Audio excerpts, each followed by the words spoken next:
Expedite, the pre-workout, is designed to really help you get through those moments where you feel a little fatigued. Sometimes your body does get a little tired, it gets a little sore. With this kind of stuff, it picks you right back up.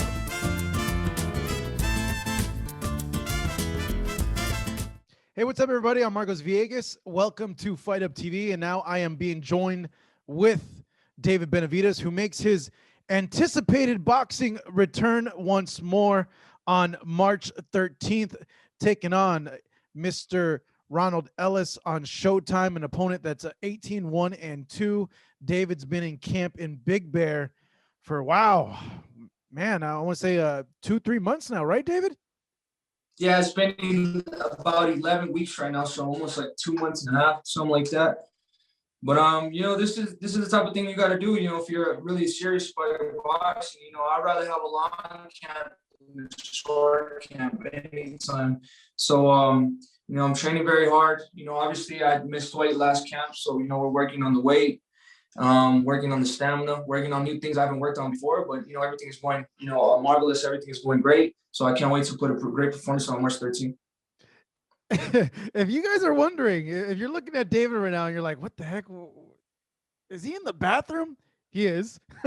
He's in the bathroom right now because he needs to get a clear signal. But I don't think you've ever done an interview in the bathroom, right?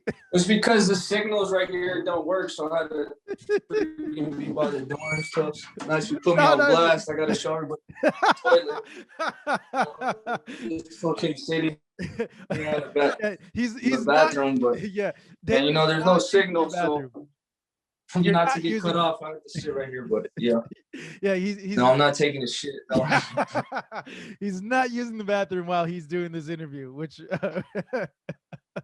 hey, David, man, are you at a point now, being so many weeks in Big Bear, that you just want to get out of there now? No, man, I enjoy every day I have in the gym. I'm extremely I love to train hard, and just seeing where my career is at right now, I have a lot of things to look forward to in this upcoming year. I know the big fights are coming, so the more time I get to perfect my craft, the better time it is for me. I love what I do. I love my job. This is not a job to me. This is going out there and doing what I love to do and then performing. The only thing that does suck is that I'm not I haven't been around my son.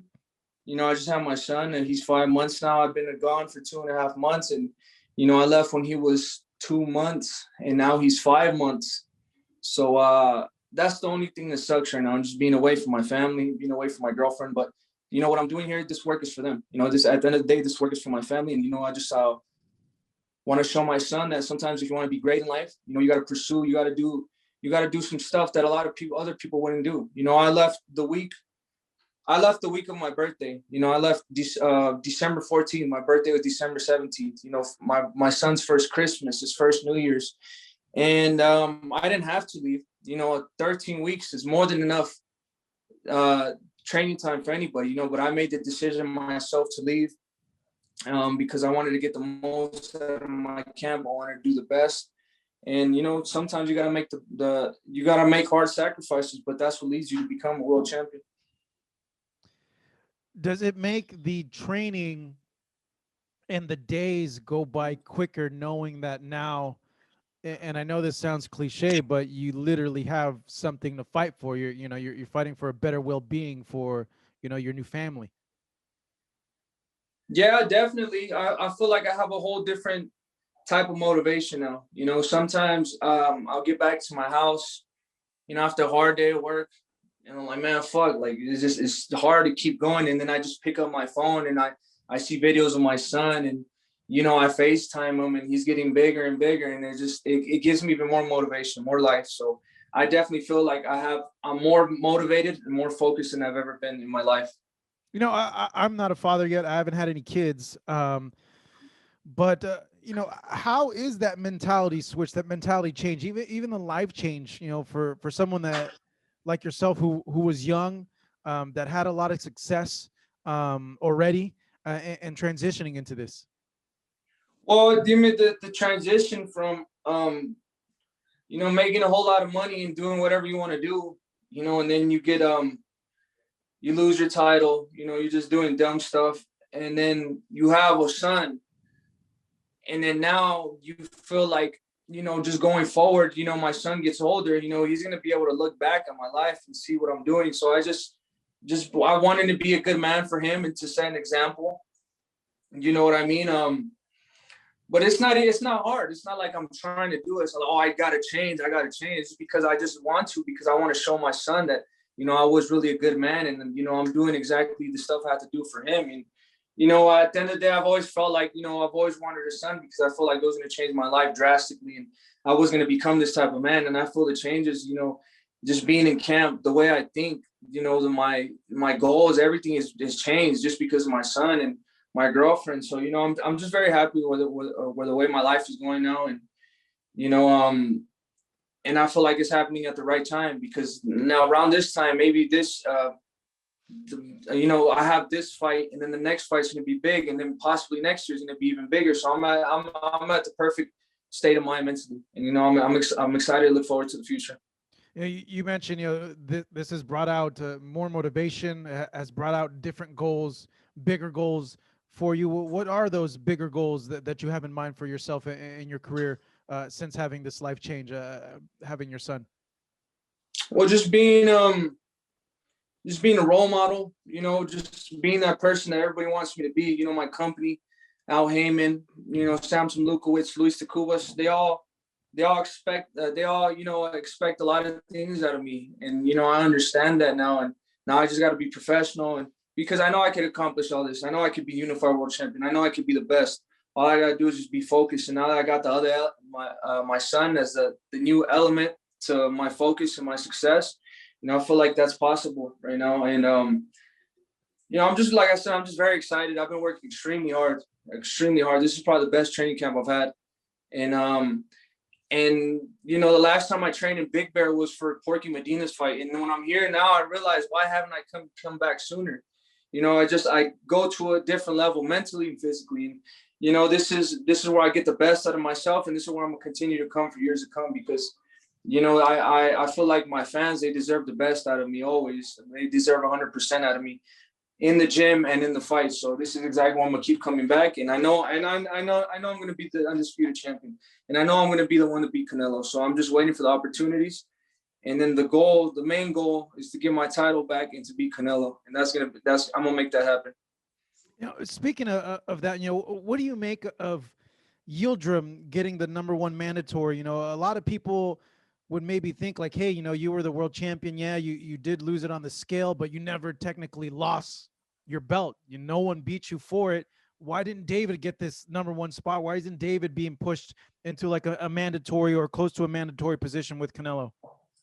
I feel like I definitely deserve the mandatory spot to fight Canelo. But, if you look at it, Yildirim, he's been there. He's the mandatory since he lost to Anthony Durrell 2 years ago. So, I really don't have a problem with that. I feel like Canelo just wants to stay active, and that's probably the easiest fight available to him. And it works out both ways, man. Yildirim, at the end of the day, every fighter deserves to get paid, and every fighter deserves to, make as much money as they can. So I feel like if I was going to fight Yildirim, I was going to knock him out easy. At least now he's going to get knocked out easy, but he's going to make way more money. So, at the end of the day, it's a business.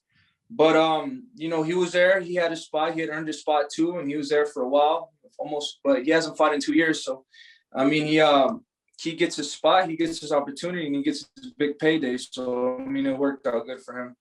Now, what do you make of Canelo saying that, he plans to be undisputed at 168? The plan is for him to fight Saunders and then Caleb Plant for his goals for this year to be undisputed. Do you think that you can get to a Canelo fight after he does all that, like at the end of the year or starting in 2022? We'll see what happens. I don't know if, he has a history of vacating the title sometimes when he's meant to fight a strong mandatory, and he knows I'm a threat. As much as they want to say that I don't have experience, this and that, I have problems with the weight, at the end of the day, they haven't taken the fight, and they've been leaving me for last because I'm the hardest out of the bunch. I'm the best out of all the other fighters he's fought. So that's why he hasn't, accepted a fight with me. If I was such an easy target, he would have took me out from the beginning. He would have taken my WBC title back then. and he never won. I never had a conversation. Our teams never talked about making the fight happen. So, I mean, if that happens for a reason. So, I'm just going to do exactly what I have to do. I'm going to win this title eliminator, then maybe fight Anthony Durrell because he's fighting a title eliminator as well. So if Canelo decides to vacate his title to avoid a fight with me, then that's what happens. My job is still going back and get my title from whoever has it. It doesn't matter. My job is to get my title back.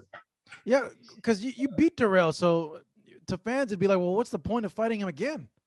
Yeah, I mean, at the end of the day, it's politics. You know, if that's the way it's set up, that's the way it's set up. You know, I can't complain about something, especially I'm not going to complain about fighting a fighter that I already stopped. I mean, if that's why I have to fight, I'll stop him again, and I'll stop him worse this time. The thing that people don't realize about the first fight is I was suspended for a year, and I didn't fight for more than 12 months. So it was like 13, 14 months I was out. And the first fight I had back was against Jalen Love for 2 rounds. So I didn't have the experience. I mean, I had the experience, but I was a little bit rusty when I fought Durrell, but I still stopped him.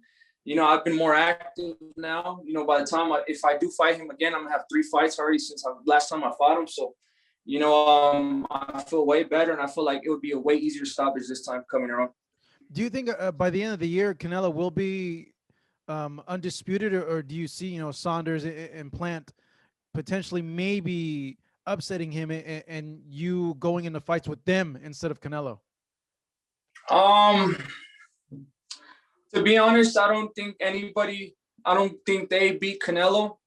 But if I'm just being honest too, I really don't care who has the titles. I don't care. My job is to go in there, beat whoever it is.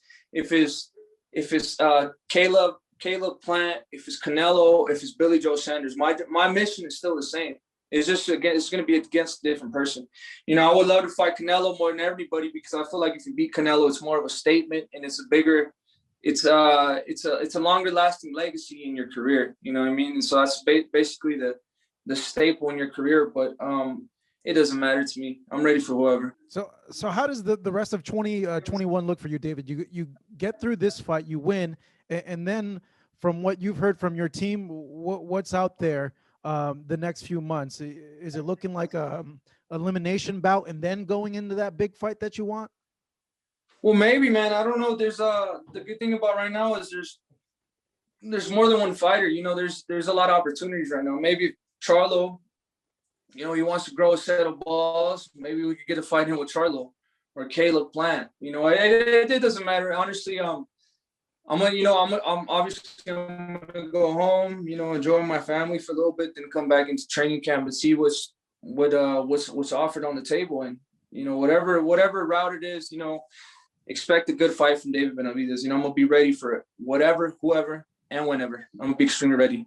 Man, I love it. David Benavidez returns to the ring March 13th on Showtime, going up against Ronald Ellis. Hey, David, man, it was good catching up with you. I like having these chats with you. It's always great talking with you. What do you want to send out there to everybody from what to expect from you this night and in the rest of the year? I just want to tell everybody, you know, thank you for the love and support again. I wouldn't be able to do this without each one of my fans, you know, because all my fans give me the motivation. I need to go out there every day to run that extra mile, to do the extra rounds in the gym. So, you know, I'm very grateful for all. Right, you know, I just want to tell everybody, man, the last time I trained in Big Bear is when I fought Porky Medina. So, I mean, it feels like it's going to be another shoe shine type of knockout. You know, I'm feeling very good, feeling very strong, very motivated. So I can't wait to get in there and put on a great performance. There you go. The young, undefeated David Benavidez. Thank you so much, man. Thank you, brother.